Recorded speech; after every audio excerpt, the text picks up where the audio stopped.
We are more than infrastructure specialists. We are more than planners. So, who are we? We are problem solvers, providing the highest quality service and results. We are a team of skilled professionals, focused on customer needs and outcomes. We are 23 years of industry experience, adhering to the highest safety standards.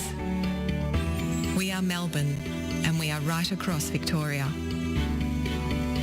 We are the Lanco Group, your business partner for engineering solutions. Lanco Group. We are more than you realise, and we are ready to partner with you.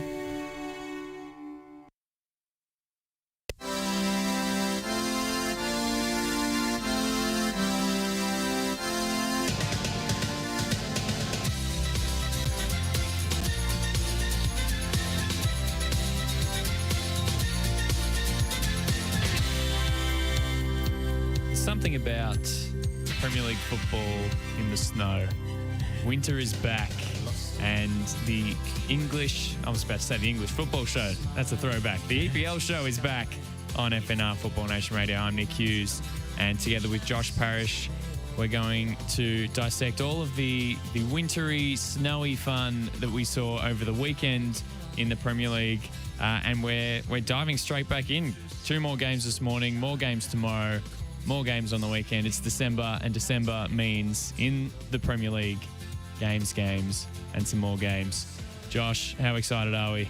Well, the weather outside is frightful, but Premier League football is indeed delightful, except at Turf Moor, where they don't play it because a little bit of snow got in Antonio Conte's hair and he didn't like it. I think that was the official reason. Whatever hair was left on Antonio Conte's head, just asked, was it Luka Modric that had the nice the touchline moment, I think, when they were playing against Inter Milan. I can't quite remember. It was someone that made fun of his hair and he didn't quite appreciate it. But yes, Burnley, you rather think Burnley would be one of the teams that would sort of suit snowy football, their direct style. I think they must be livid that it got cancelled. Absolutely. I reckon Sean Dyche, as per the David Squires cartoon, was ready to go out there and do shirtless snow angels. For sure. Well, he was asked because he was wearing a long sleeve, and he said he was gutted that he got caught out in long sleeves in the snow, and I'll have to make sure he's wearing a short sleeve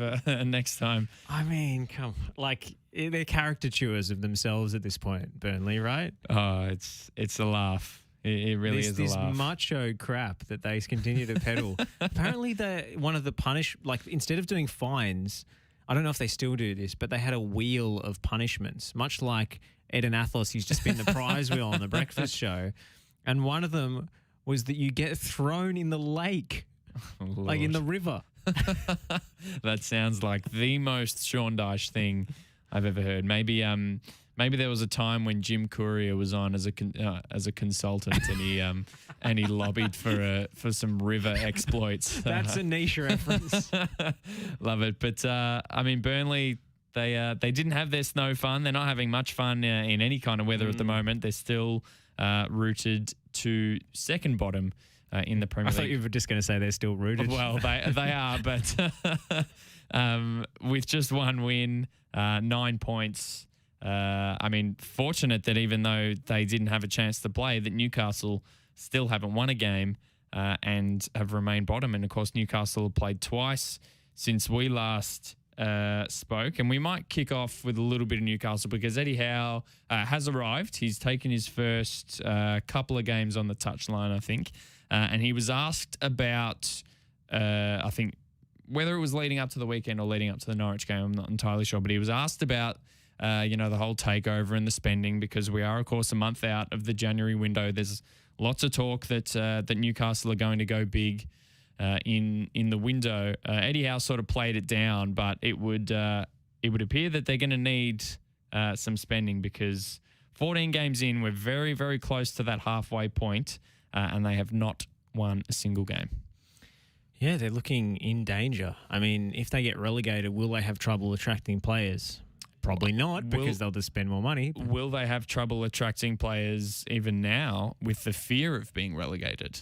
I think is an interesting question as well. Yeah, I mean, certainly they're going to look to spend big in January to keep them up. But we spoke, was it last week or the week before, about Eddie Howe's experience with big transfer budgets, and not always a welcome outcome on that front. Yeah, I wonder who is Dom Solanke and his Jordan Ibe are going to be this time around. But yeah, it's interesting for the Magpies. I think Eddie Howe still has obviously plenty of time to come in and sort of implement his style. But a 1-1 draw with Norwich this morning, a red card as well to Kieran Clark. They did take the lead with a Callum Wilson penalty, but Teemu Pukki made it 4 unbeaten for Norwich City. That's amazing. Dean Smith still has his job after all of this success. Maybe their strategy has changed since the sacking of Daniel Farke. Well, Norwich, I think, were due a rebound to some sort of form. I think they've been slightly unlucky with a few of their results, or hasn't quite reflected the way they've played. And now I think this is just regression to the mean. I don't think it's really anything that's that the new manager has done in particular. The form still started. This trend started before he came in. So I don't really read too much into it. I still think they're going to get relegated. It was more a missed opportunity for Newcastle United, I thought.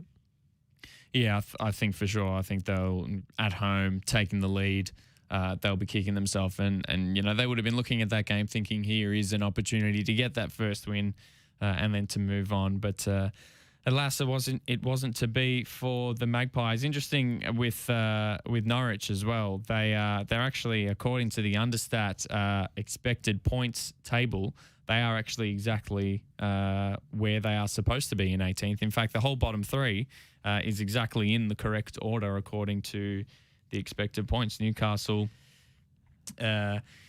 expected 10.65 points, but have only accrued 7 so far. Burnley, second bottom, and Norwich, third bottom, although Aston Villa are fourth bottom in the expected points table, and we're seeing Steven Gerrard having some good early success there.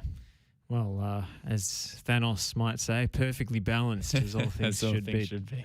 I love it. But we'll move on. The headline fixture was obviously Chelsea versus Manchester United, and the headline coming out of that game happened before the game had even started. Michael Carrick or Ralph Rangnick, it depends who you ask, deciding to bench Cristiano Ronaldo. I think you got a few thoughts on some opinions that were going around about who was selecting the team and what was at play there. Gary Neville on Twitter alleging that Ralph Rangnick must have picked this side because Ronaldo had been dropped and it was different to how Michael Carrick set up against Villarreal. I don't think it's a huge brainwave to see that you might play differently and have a slightly different formation and selection against Villarreal than you would against Chelsea, who are all conquering at the moment. And, the fury over dropping Ronaldo I just find incredible. He doesn't have a kick in these games against the big teams. He hasn't had a kick. The only kick he's had against the big teams is when he kicked Curtis Jones. He had one shot against Manchester City. He was straight at the keeper and then had no further impact on the fixture. So I don't think it's such an incredible oversight to leave Ronaldo on the touchline. I don't think it's a bad idea at all. And, this was complete dross in the first half. United just didn't want to lose. They set up quite defensively. Chelsea weren't risking too much either, and they cancelled each other out, and it was a horrendous game. The second 45, it opened up just a little bit, and Jadon Sancho capitalising on a Jorginho mistake, Ballon d'Or contender, Jorginho, losing the ball in the spotlight, and Jadon Sancho making it 2 goals in 2 games since Solskjaer departed. But look, I didn't think much of this. I don't think Rangnick was picking the team. I just think Michael Carrick was looking to get a point, and that's what he got. Penalty or no penalty? Look, you see him given, but I don't really have a huge opinion one way or the other. What did you think? I thought it was a penalty. I probably would have understood if it wasn't given because it's not, to me, people are still looking for penalties to be objective, black and white, yes or no. And, there's going to be different interpretations. And, I mean, certainly in the Premier League compared to everywhere else, they're trying to have a different interpretation in that, there needs to be more contact in the box to constitute a penalty compared to fouls anywhere else on the pitch, really. But I didn't think it was enough to overturn anyway. No, yeah, for sure. And I think that's probably a bit of that grey area with VAR that, if it's given on the pitch, it's not overturned. If it wasn't given, perhaps it may not have been given then by VAR afterwards. But if this is an appeal in cricket, it's umpire's call. Umpire's call, yeah. That's what I'd go with.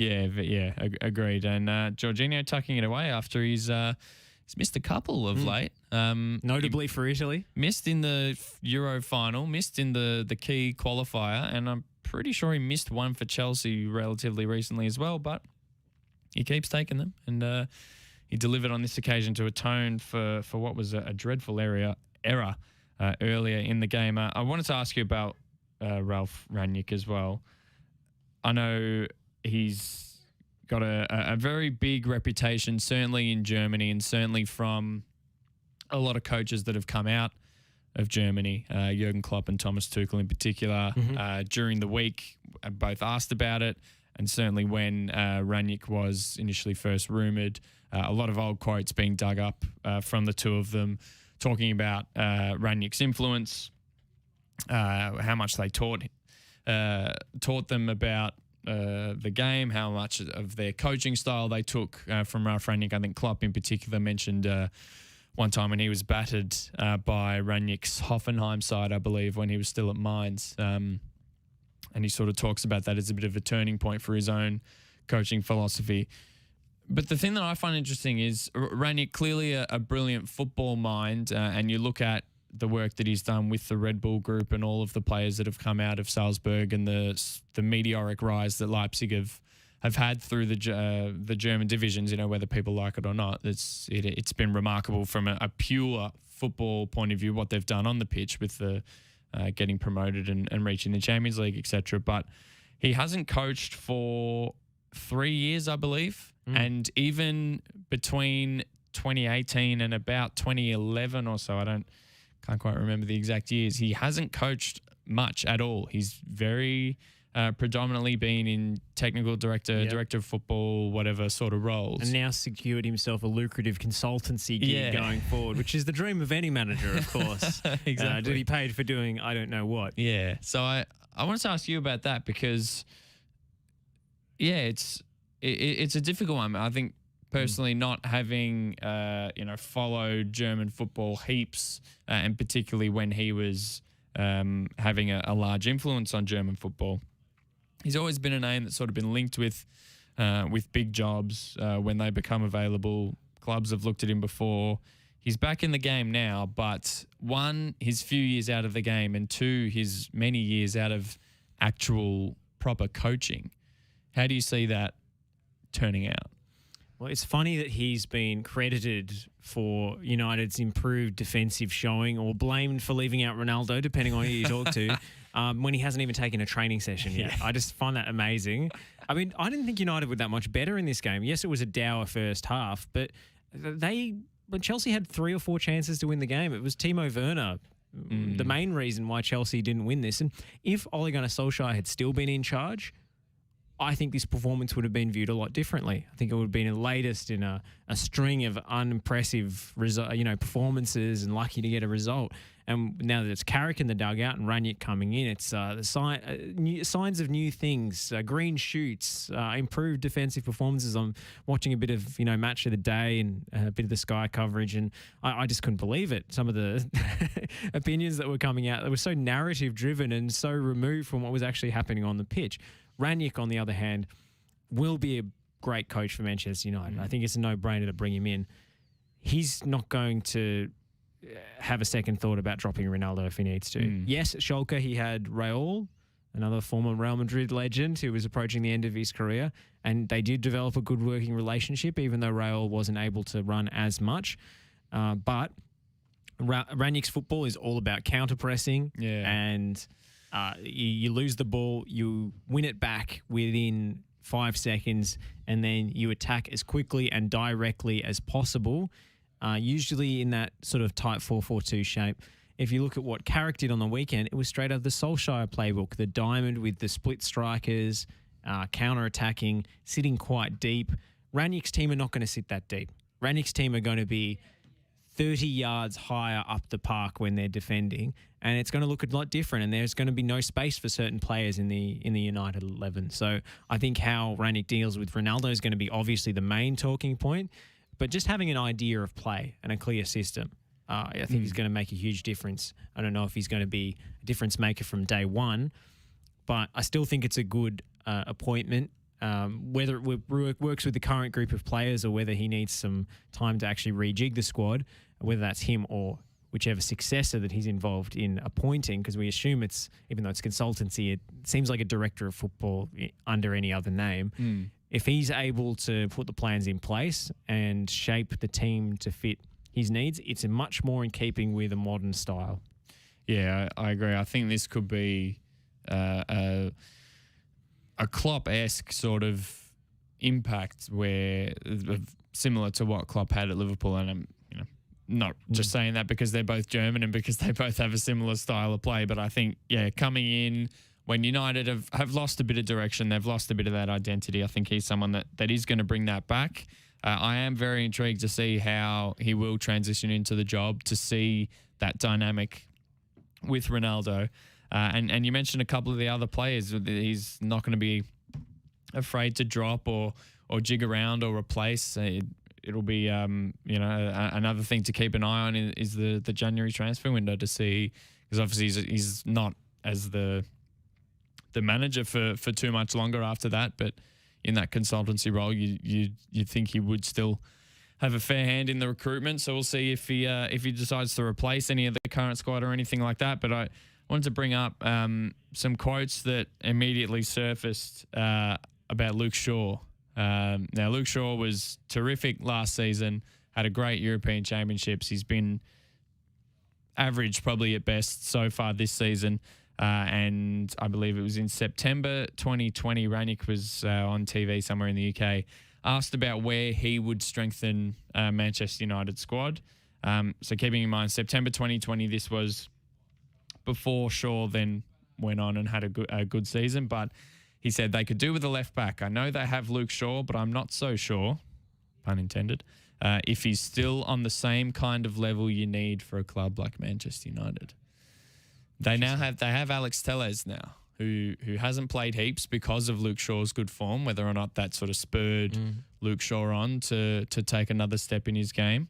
But it'll be interesting what he does at left back. He's very publicly been a big fan of Jadon Sancho, admitted that he tried to get him to Leipzig and was quite close to getting him to Leipzig until he decided to go to Dortmund. Again, he's someone that hasn't really flourished this season, has got the 2 goals since Solskjaer left. So be interesting to see how he is used in that side as well. But he comes into a Manchester United team still in 8th place on 18 points. And tomorrow morning they host Arsenal. He won't be there, but maybe this time he might have picked the team, given that he's actually started in the role. But his first game will be on the weekend where they host Crystal Palace. But they have to get through the Gunners first. Now, this one is going to be an interesting game. I think maybe we'll touch on some previews for tomorrow morning a little later. But I'm looking forward to seeing how Arsenal set up in that one, because we've had that chat last week about how Arsenal go in the big games, how they were trounced by Liverpool and often are beaten well by the bigger teams. Manchester United, not quite at that level at the moment.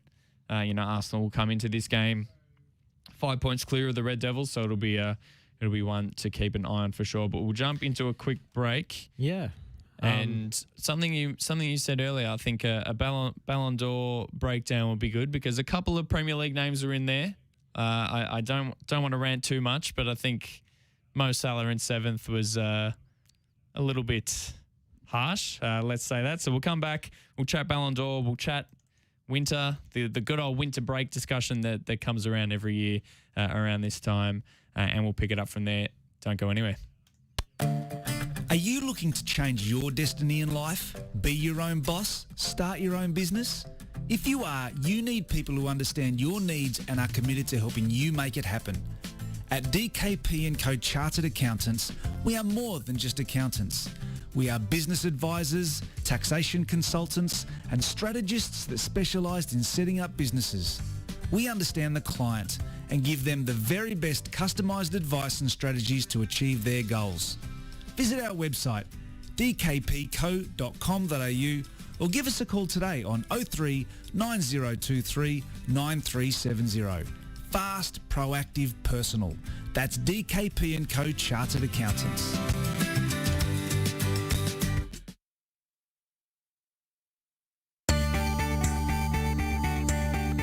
We are more than engineers. We are more than project managers.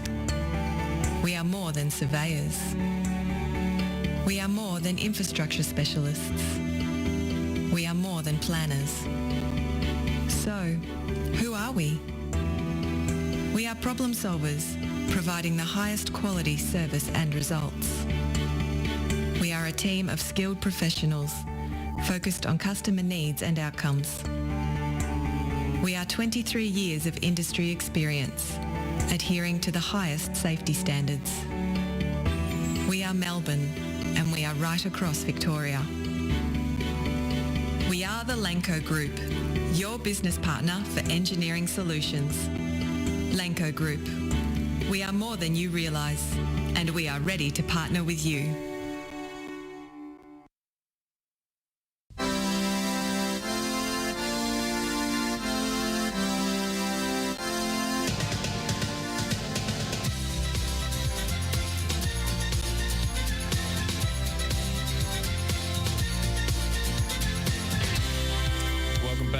To the EPL Show on FNR Football Nation Radio.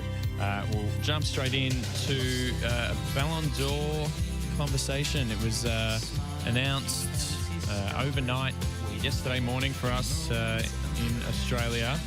Lionel Messi again wins his seventh, extends his own personal record, which he already held with sixth. Plenty going on in and around the announcement. Some quotes from the France football CEO, whatever he is, and Ronaldo not being too best pleased with some allegations that he was bringing lots of Premier League players at 5 of the top 10, if you count Ronaldo, although he's not necessarily in there for his Premier League performances as much as he was for the back half of last season while he was still at Juventus. But I think Jorginho was probably a real shout to win it. And I mean, he comes third in the end, just in front of his teammate N'Golo Kante. Ronaldo sixth, Salah seventh, and De Bruyne in eighth. So there was that third to eighth or whatever it was contingent that was full of Premier League players. I mean, I can't believe Salah was seventh, honestly. Based on recent form, yeah, you'd think he would be higher than that. But I don't know when they actually voted. I saw a tweet that was there was a couple actually. Actually, was it even? Did you do it? I can't remember. Did you say one about you don't understand why it's a? It was actually me. Yeah. What I was saying should be on a Twitter July was, to July thing. Yeah. Why are we basing it on a calendar year? Yes. And I was hit with, well, football's played all around the world. Well, when's the last time a player playing outside of Europe won the Ballon d'Or? Exactly. Never is the answer. And yes, they did some retrospective in 2005. France football went and said, oh, if we'd been counting South America in the 50s and 60s, who would have got it? And they went Pele, Garrincha, Pele. That doesn't count in my book.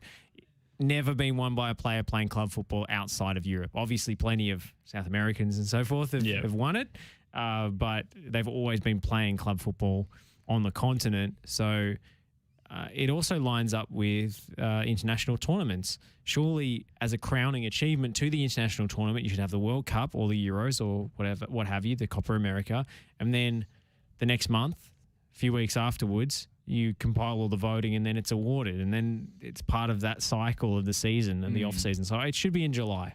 I find it very confusing. Obviously, that's different with the next World Cup, but that's a whole other story. Yeah, we're not going to go there. Look, the award hasn't been won by a Premier League player since, 2008? It would have been Ronaldo at United would be the last one, and it rarely is, but huge representation from the English clubs in the top 10. So you can see the quality of player that is in that league.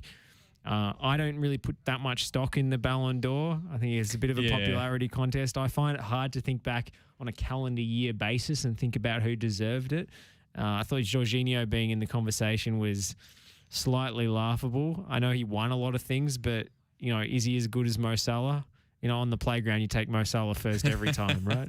Yeah, for sure. That's always been a thing with the Ballon d'Or. And I think even with a lot of individual awards in all sport as well, and I think particularly in the NBA as well, a lot of the GOAT conversation when you stack up your top 10 or your top 25 or top 50 is, have they won a championship, or have they helped their team to win things, which I get to a certain extent, but it is an individual award at the end of the day, and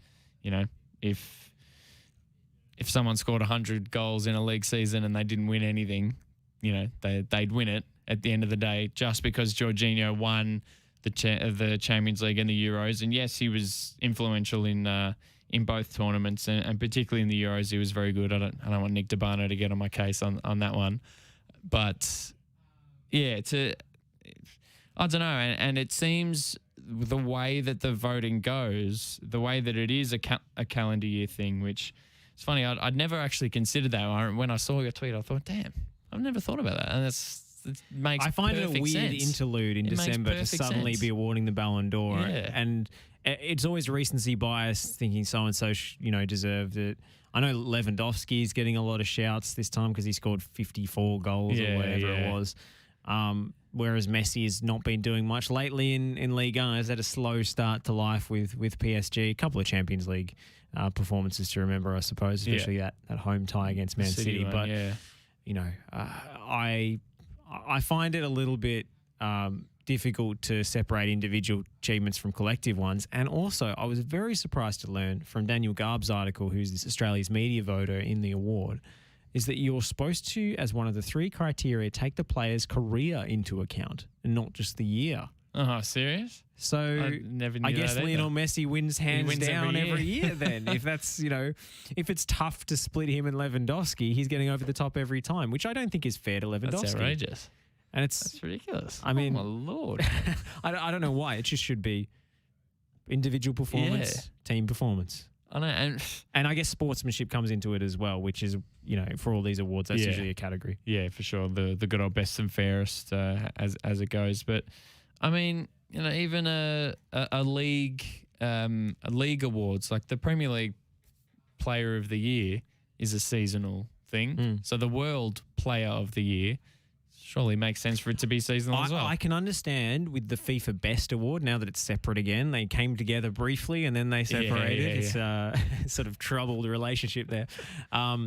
I can understand if the FIFA Best Award was awarded on a calendar year basis for the purposes of inclusivity, because so many Asian leagues and South American leagues and so forth play over different schedules to Europe. But the Ballon d'Or is awarded by France Football Magazine. So why are we giving it out in December? I do not know. Maybe it's just the festive time. It's time for gift giving, and Lionel Messi have another gold trophy to go with his sparkly jacket. Yeah, exactly. And they made him some nice golden goats and put him in the field in front of Eiffel Tower, which was.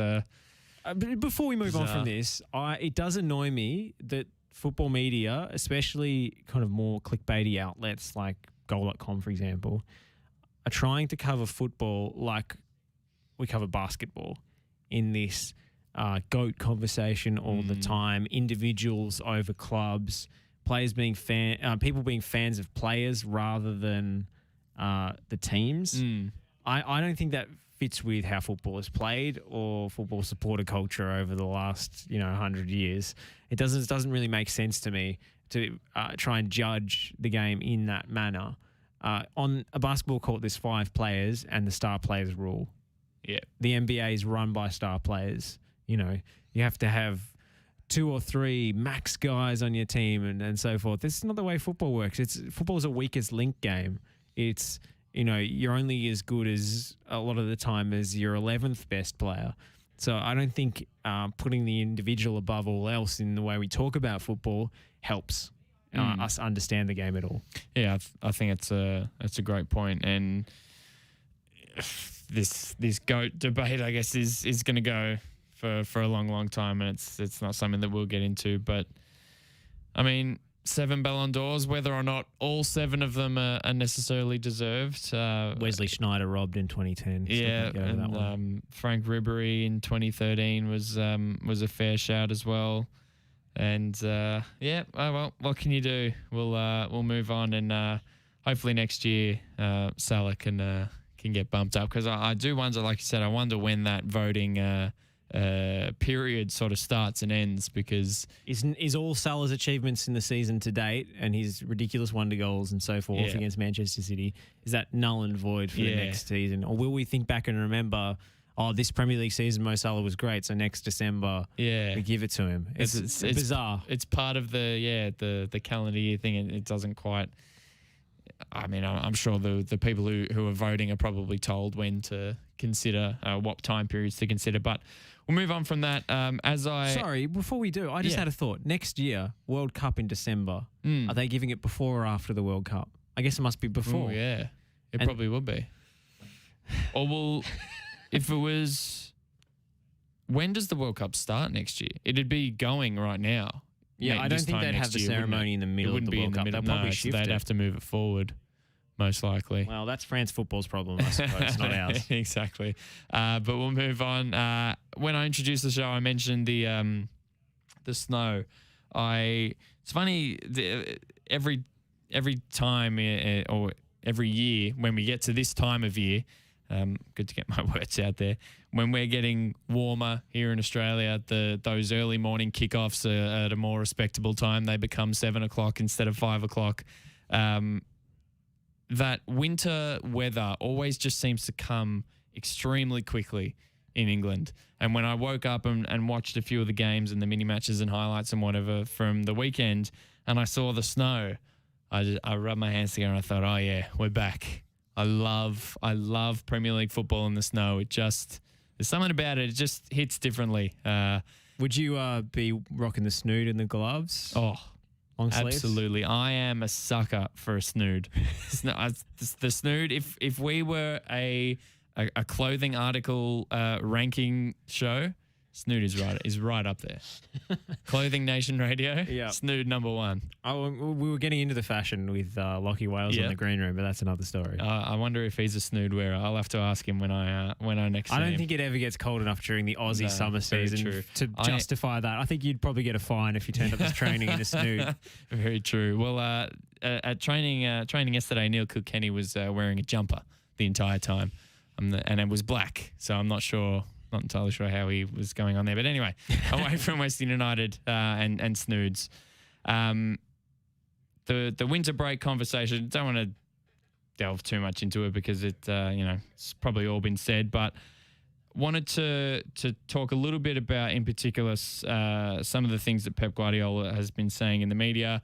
He's basically labelled the situation at Man City at the moment an emergency because they have a number of key outs, and when we're getting into this part of the season now where yellow cards are starting to tally up, so there's going to be suspensions. Teams are coming into this period with injuries. They're going to come out of this period with injuries because of how busy it is as well. I wonder if this is just a bit of classic Pep mind games, or I think it's excuses and misdirection. I mean, the world's tiniest violin I'm playing here for Pep Guardiola and his multi-billion-dollar squad. Exactly. Most depth in the competition, world-class youth academy to blood players from, if need be. I mean, this club, regardless of their injury, quote-unquote, crisis, is more equipped to handle this period of the season than any other. Yeah. And that's why they've won so many Premier League titles. Exactly. And for all of the absentees that he had, his bench still consisted of, granted most of these are defensive-minded players, but again, with a starting 11 as good as his. You know, he still had Mahrez, Sterling, Jesus, Gundogan, Rodri, Bernardo Silva, who's arguably been the player of the year, Cancelo, who we were waxing lyrical of a couple of weeks ago, Diaz and Laporte, Walker and Edison. That is still obviously a phenomenal starting 11, but he still has on the bench Stones, Ake, Zinchenko, Fernandinho, who comes on and scores, and Cole Palmer, who we were mentioning. They're 5 players that can not only can come in and start, but can start and do a very good job for Manchester City as well. And you know, they did have to name one less player on the bench. They had to name 2 goalkeepers. You know, Scott Carson gets a look in, which I can always appreciate. But yeah, to me, it feels like and Pep does it a lot. I mean, disclaimer: I'm not a fan of Pep Guardiola. I think he's a very average human being, and I think it's what he does quite often in the media. I think he's that sort of disingenuous or disingenuous. I don't know how to say that word. I don't know if I said it right. He's not a genius either. I think you just accused him of. Yeah. But like things like when they played Wickham in the cup and he goes, Adebayo Akinfenwa, legendary striker, and just praises people just to make himself seem he comes like across a nice as guy. insincere a lot of the time, doesn't he?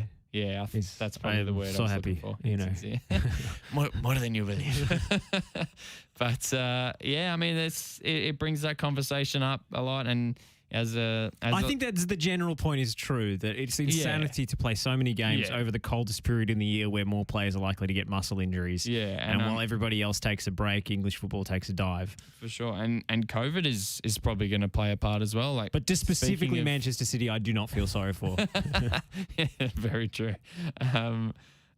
Speaking of Man City, one of the players that has been unavailable is Kevin De Bruyne. He has had COVID, although I think he contracted it with the national team, so not necessarily an England-related thing, but you know that could be something that starts to become a factor, because we've seen really we've experienced it here firsthand through our winter months that it's sort of when it thrives and there's new variants and whatever. We're not turning into, we've been clothing Nation Radio. We're not turning into epidemiology Nation Radio, but I hope it could be another thing that you know in the modern day. Has an impact in this period. It is really quite odd that literally every other major European league, I think at different times they have their breaks, and some of them, I think La Liga only really takes 1 week off, whereas Bundesliga is practically a whole month.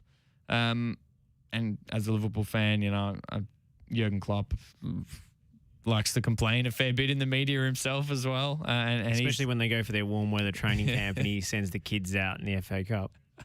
Yeah, exactly. Or, you know, when matches are clashing. I guess he's not complaining because he's not even there. No, exactly. It's not his problem.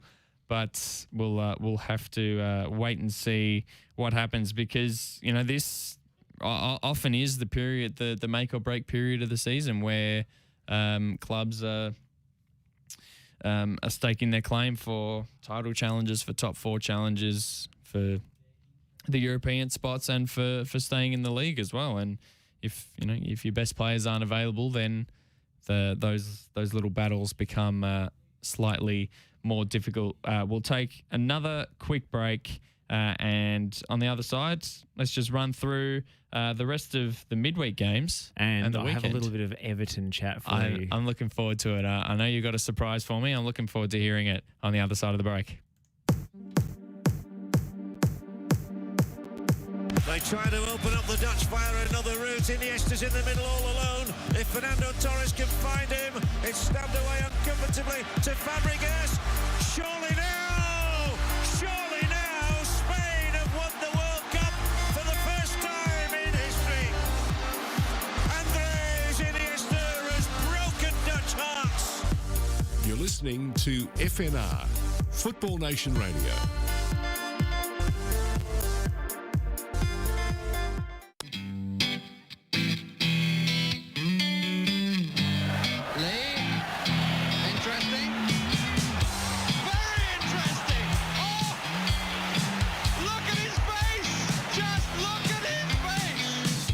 You're listening to FNR, Football Nation Radio.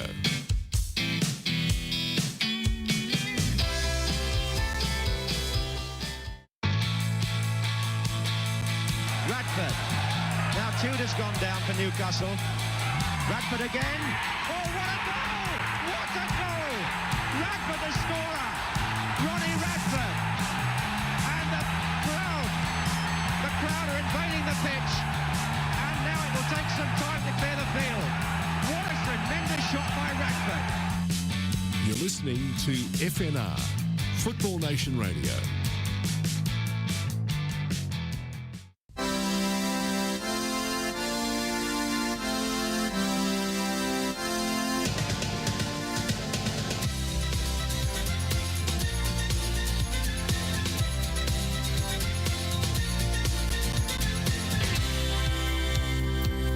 It's the big one tomorrow morning. It's the Merseyside Derby, the first one of the season. It always seems to happen in this Christmas period.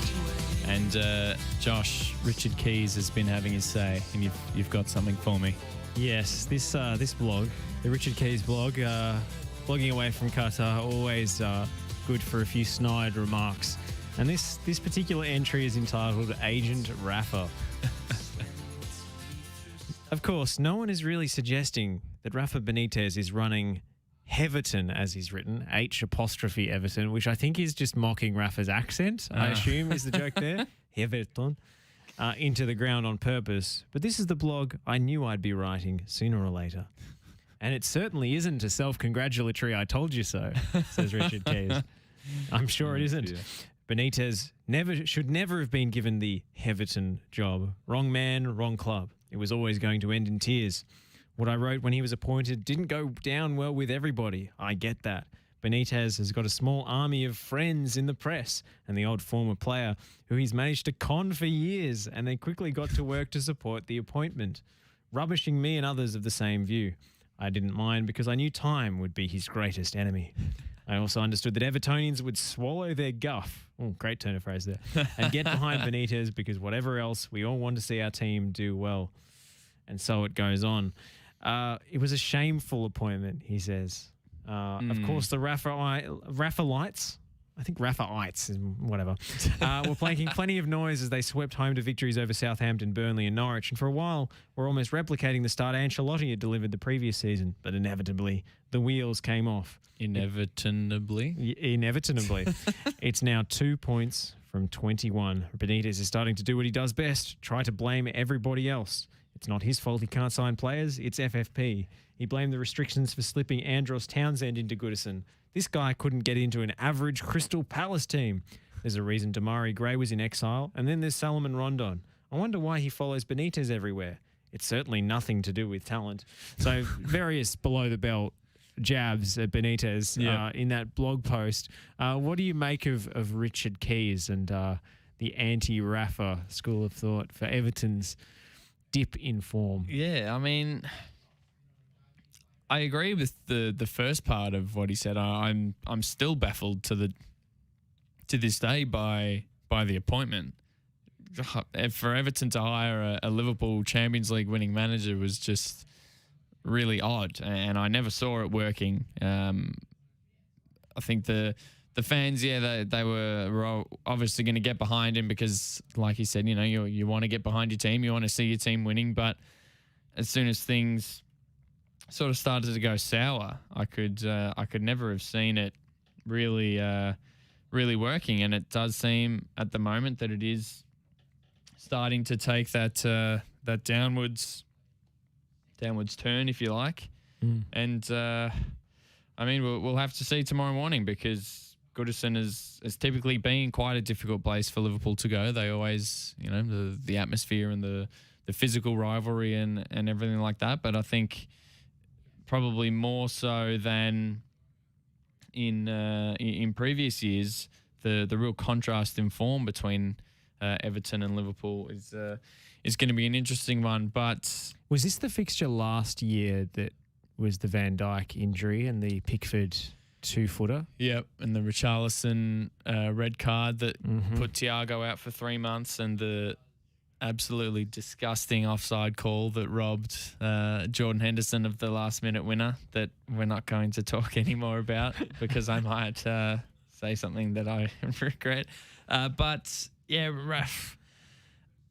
Everton are just in this perpetual thing for me where like a spiral of mediocrity. Yeah, they start a season well, or they sign a few players, and everyone thinks, oh yeah, this is the year they're going to break into the top 6, or they're top 4 contenders this year. And it just never works out like that. Like I said on Rafa, I still can't believe he was hired. I'll be very, very surprised if he lasts until the turn of the year. I mean, he's already hounded James Rodriguez out of the club. Yeah, which to me was probably a good decision anyway. I don't think he did much last year after the first few weeks. He got injured. Yeah. I thought he was phenomenal until his injury, and then he never really regained the form. And I mean, something weird happened under Ancelotti last season when it was clear that he was leaving, or it just seemed the wheels came off. They seemed to lose their heads. The morale dropped, and they never really recaptured the magic. Which is funny because he was always an Ancelotti player. Like he brought him to Real Madrid. He then loaned him with Bayern Munich. It clearly went sour to some rumoured to extent. bring him to Napoli, and then he brought him to Everton. Yeah, there was. Well, I mean, something Benitez happened. has now gotten rid of him twice, so sidelined him twice. Yeah. Well, once at Real Madrid in his short tenure there. God, I forgot he went to Real Madrid. Well, that was the same coaching spell where he was laughed out of the club after he tried to tell Luka Modric not to use the outside of his foot to pass the ball anymore. So, That sounds like the most Rafa thing ever. he's a bit of a miser. He's a bit boring. But you look at their injury list, Yerry Mina, Tom Davies, Andre Gomez, and crucially Dominic Calvert-Lewin, whose absence from the pitch drew the ire of former TalkSport host Mike Parry, who I think these days is best known for his cinnamon challenge video that went wrong. I think that's his most famous contribution to the online discourse. I haven't seen that one. I'll have to look it up after. He approaches it with such indignation and confidence that it's just, well, what is this? I mean, it's and then the 0 to 100. I do love a cinnamon challenge. It's quite something to see. But anyway, I digress. This is what he tweeted during half-time of the Everton-Brentford match. Have I accidentally been eating magic mushrooms? Or is this really at Everton centre forward, at Calvert-Lewin 14, advertising a shaver on TV at half-time of the live coverage of our game as Everton are losing 1-0? He's too injured to play, but fit enough to be in an advert.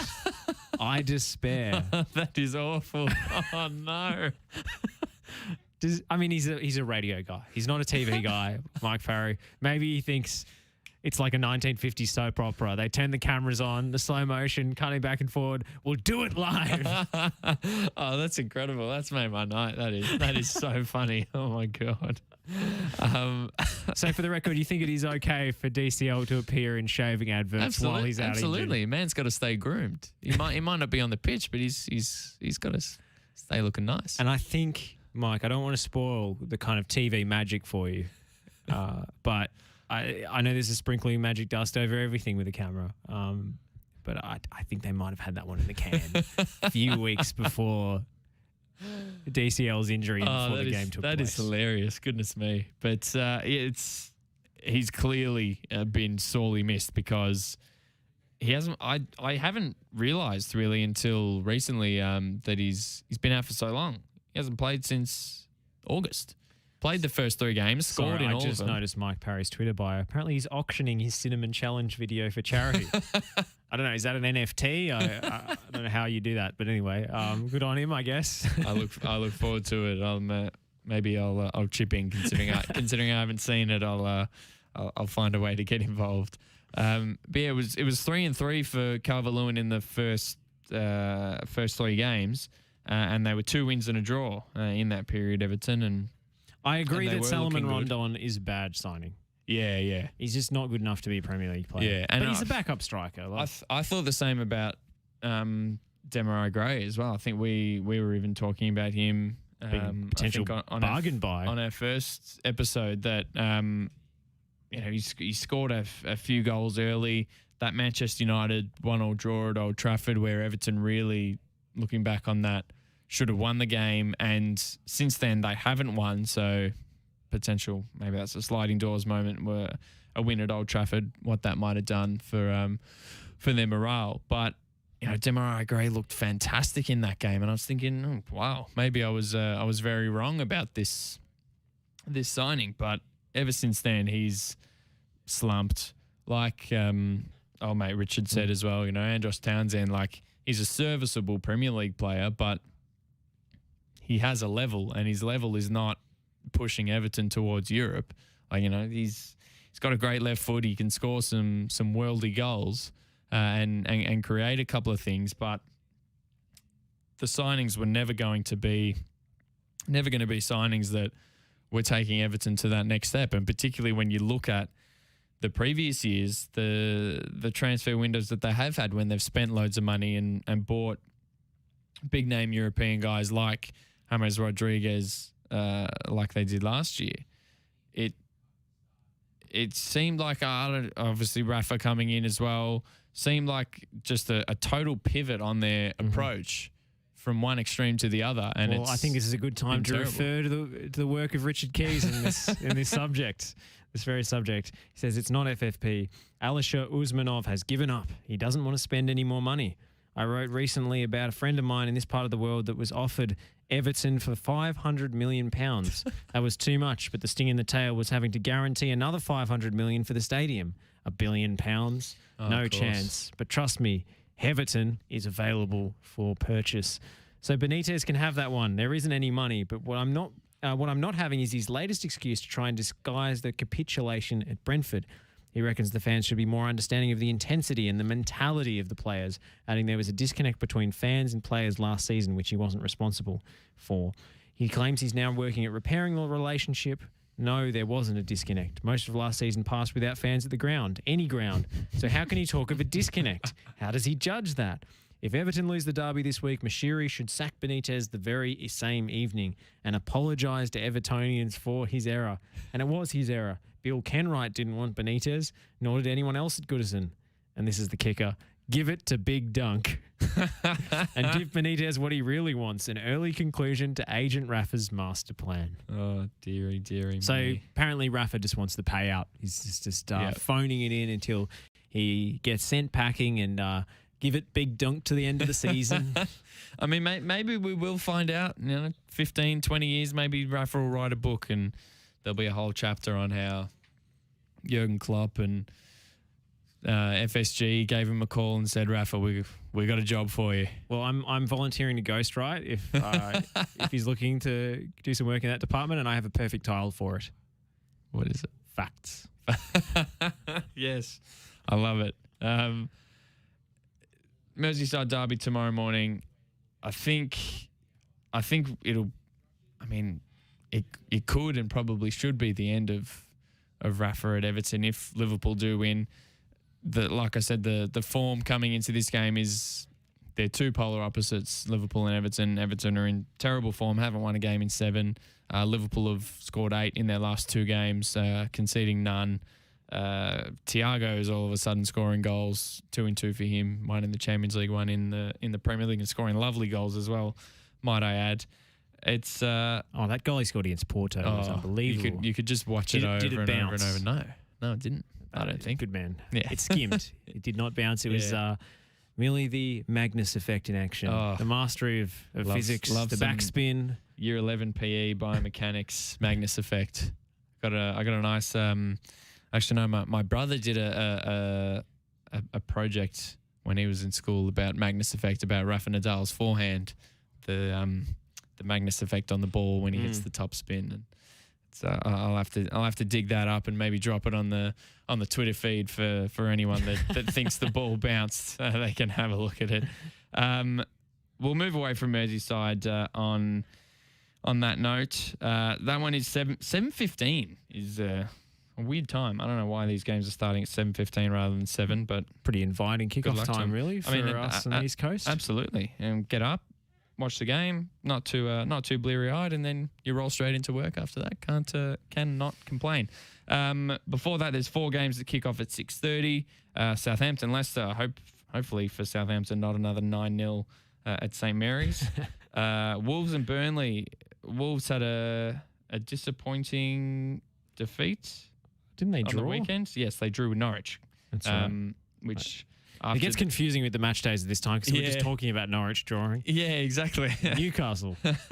After a run of results for Wolves, beating West Ham in the last game, I think a draw with Norwich is probably not what they were after, but they'll come up against the Burnley side, reinvigorated after a weekend off. Maybe it will snow at the Molineux and they'll get their winter fun after all. And hopefully we do see Sean Dyche's pasty biceps on the sidelines in the cold. Watford, Chelsea, former Chelsea manager Claudio Ranieri. Of course. Watford. Oh man, I forgot about the Ranieri days. That was pre-Abramovich, was it? Yeah, not? yeah. I remember. Tinker man. What was that? Own goals and gaffes. It was this old comedic sort of football bloopers DVD with some sort of Cockney voiceover. Yes, yeah. And like little sound effects and so forth. Yeah. And there was a part of it where was it Ron Atkinson? I can't remember who he was coaching at the time. Maybe Villa. But it was Ron Atkinson, Claudio Ranieri, and Sir Alex Ferguson, and they were sort of analysing the way they were each chewing their gum, or and they're probably chewing tobacco or whatever it was that they were chewing. And every time it flicked to the other manager, it sort of got closer and closer to their mouth.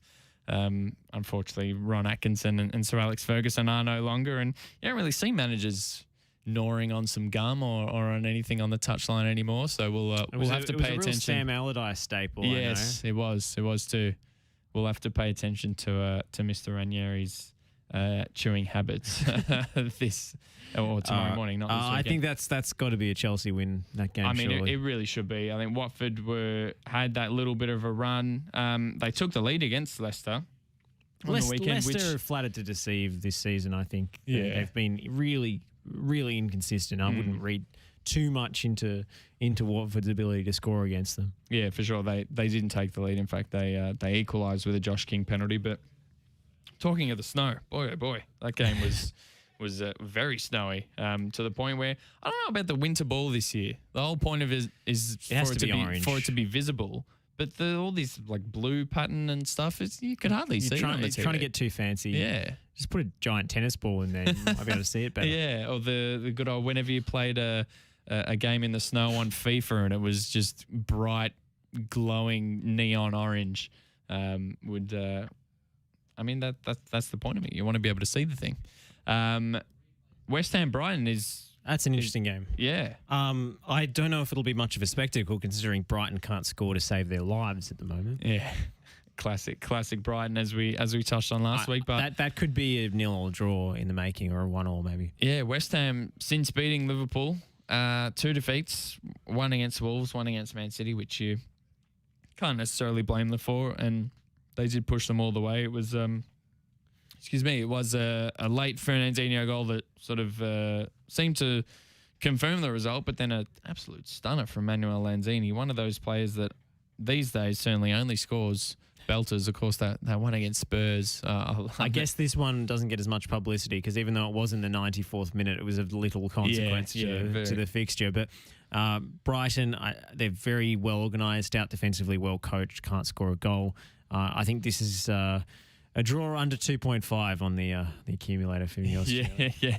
Last week we were talking about Brighton. We were talking about Neil Maupay. Did you catch his miss against Leeds on the weekend? Oh my God, he's volatile. Yeah, it was within the first 10 minutes. Some lovely interplay down the right hand side, cut back. All he had to do was just pass it into the left side of the goal, and he ballooned it over the crossbar, and that was that. He does blaze away. We were Yeah. talking about this with Lockie Wales on the show beforehand about how difficult it is to have that composure and take that extra second. And I think he's a rash character. He makes impulsive decisions sometimes when he's talking to referees or other players, and sometimes he makes impulsive decisions in front of goal and doesn't think it through. Yeah, So, although it doesn't surprise me. I did love his post-game interview early on in the season.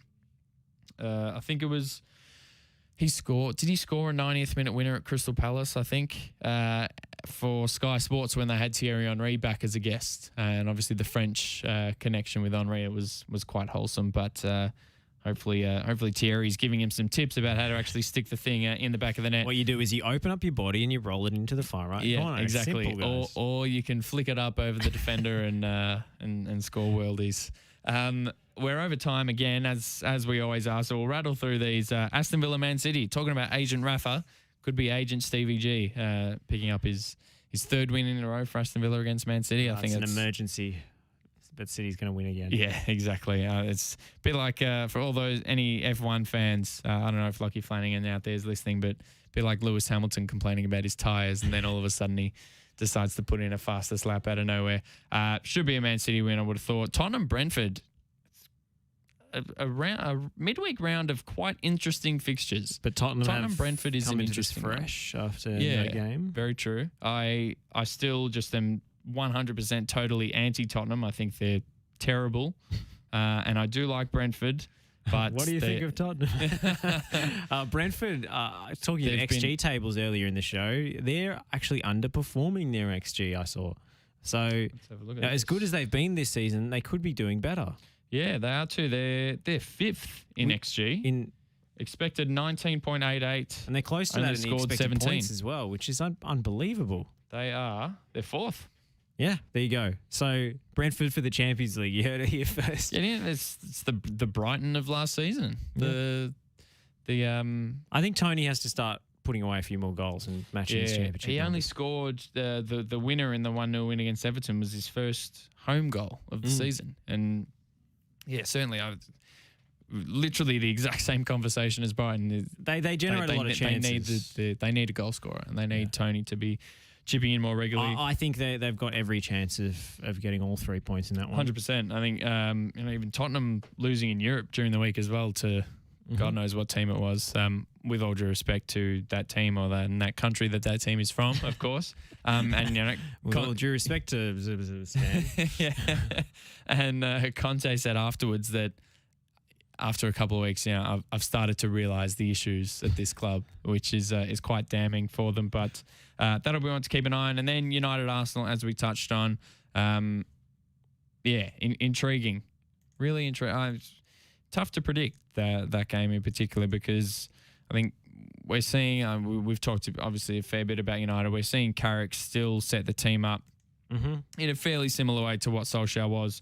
Whether or not Rangnick has some influence on this remains to be seen.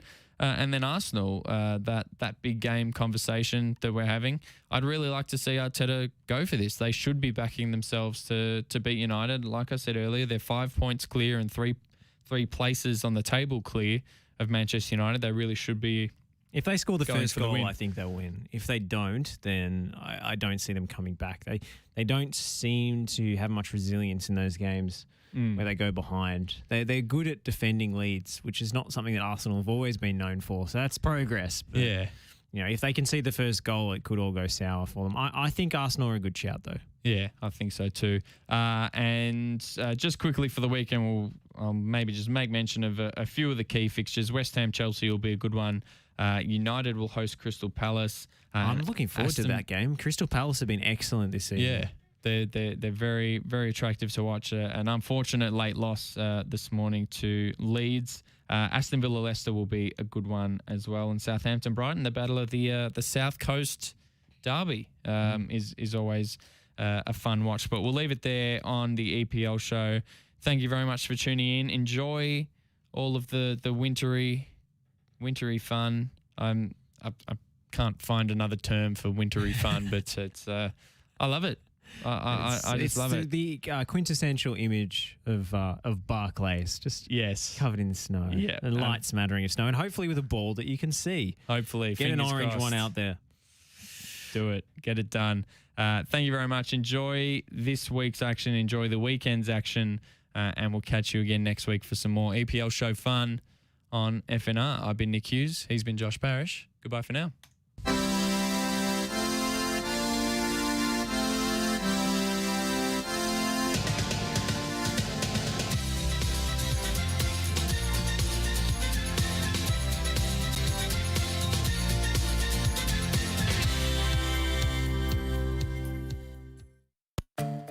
Are you looking to change your destiny in life?